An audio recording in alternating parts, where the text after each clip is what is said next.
I'm a senior at a small liberal arts college in central Maine. Its forestry and ruralness give it a reputation of having an incredibly eerie feeling. Maine itself is a very old state, and my college is so old that we were founded when Maine was still a part of the state of Massachusetts, here in the late 18th century. Our campus, located in the town of Waterville, which some of you might be familiar with as the town in the 2001 released film, Wet Hot American Summer.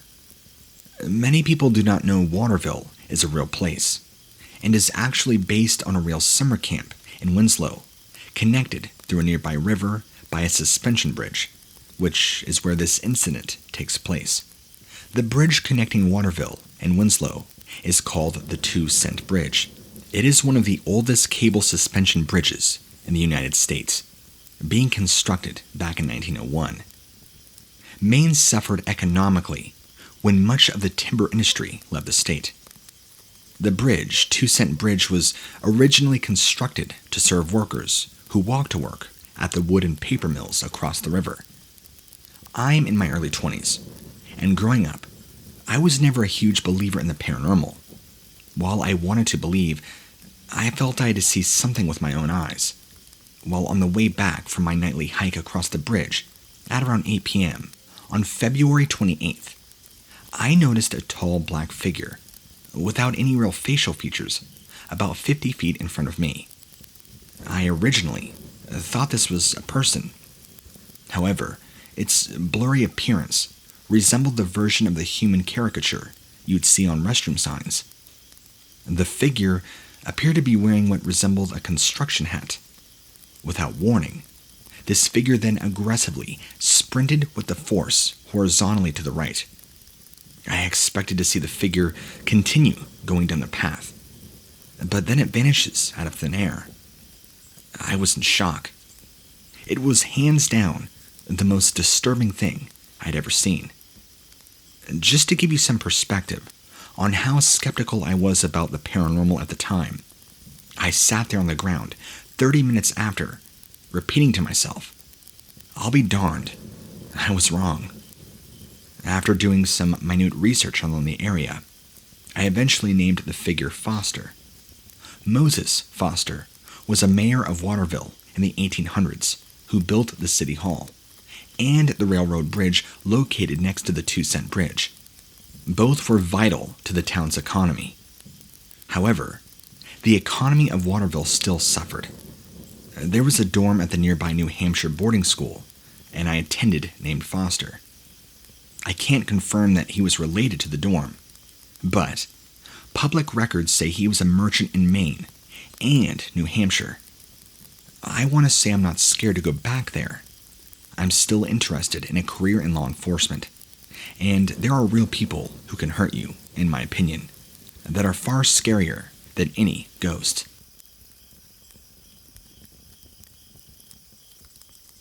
Okay, so this happened in 1999, I believe. I was just a little 5-year-old boy. I do believe I posted about this before, but I can't find it originally. So here we go. When I was 5, we lived in this apartment building. My parents have always been believers in the paranormal, and this was my first serious brush with it. We moved into this place like in '98. My parents immediately started noticing things. This entity did not waste time in the slightest. The first night, my parents could not sleep, kept waking every 30 minutes, feeling like we were all being watched. Eventually, my mom's friend asked my mom to take her teenage daughter for a bit, as they weren't getting along. So, myself and my parents actually switched rooms. The teenage daughter of the friend did not stay long, and after she left, I remained in the bigger room. I was terrified of the dark, to the point where I had a nightlight. The bathroom light was on in the hallway, as well as having my blinds open, allowing the streetlight right outside to stream in as well. I'm lying in bed, and I cannot sleep for whatever reason. I couldn't really blame myself, as I was always having night terrors at the time. Suddenly, my room goes pitch black. Black enough that I couldn't really see my own hand in front of my face, even if I tried. Then, from my door, I see an even black figure with blood-red eyes start walking toward me.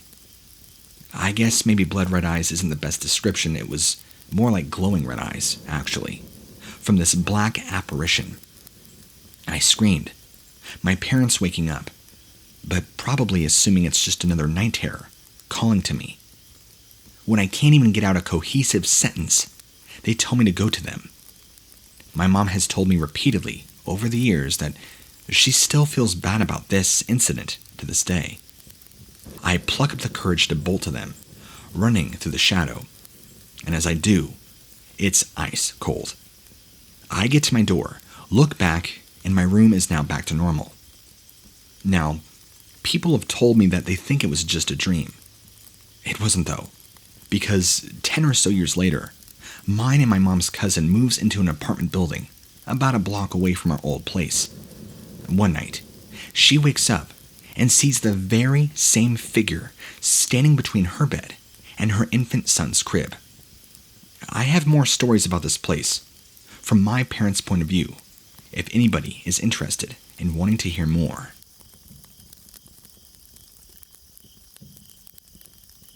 For those who've been born and raised in San Antonio, Texas, and know of the many haunted locations, even yes, the Alamo itself. I've talked about my own paranormal experiences at the Alamo in this group before, but today, I'm here to talk about something far worse, the Menger Hotel, within a stone's throw of the Alamo, and is, like all other buildings within a close proximity of the Alamo, are sitting on a battlefield.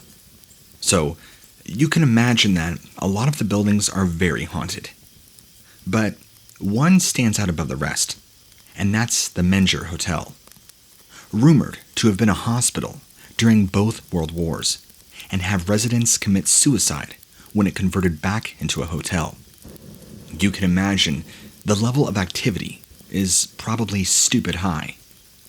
In fact, I worked there in 2015 when I was just a freshman in high school.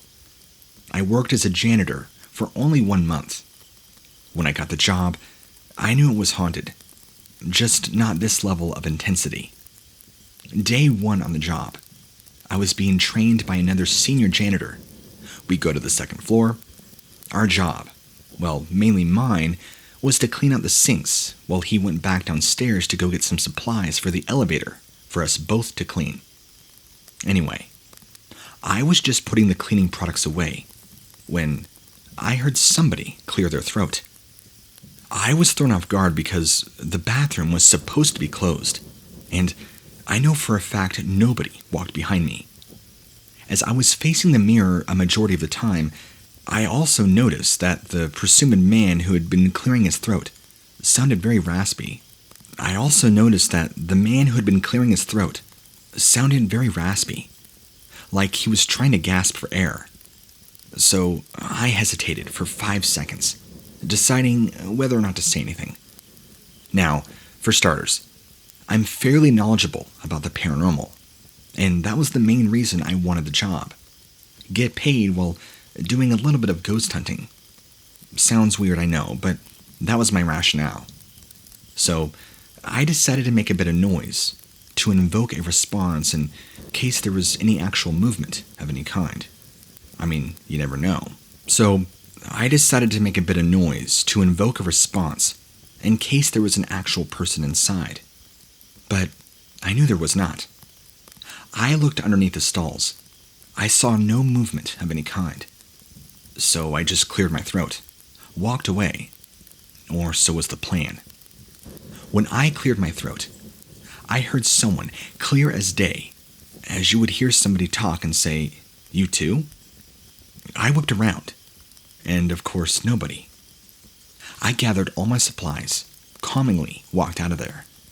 But somehow my face was not matching my attitude towards this because when the senior guy came back, he coldly stated, "You heard him?"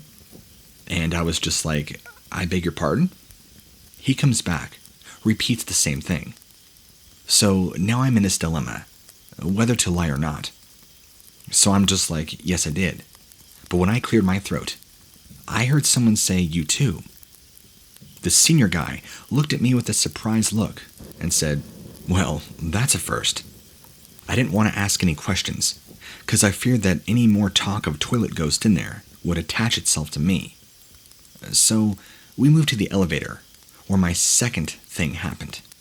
This time, the senior guy was there to witness it too. The door could not be manually opened and closed.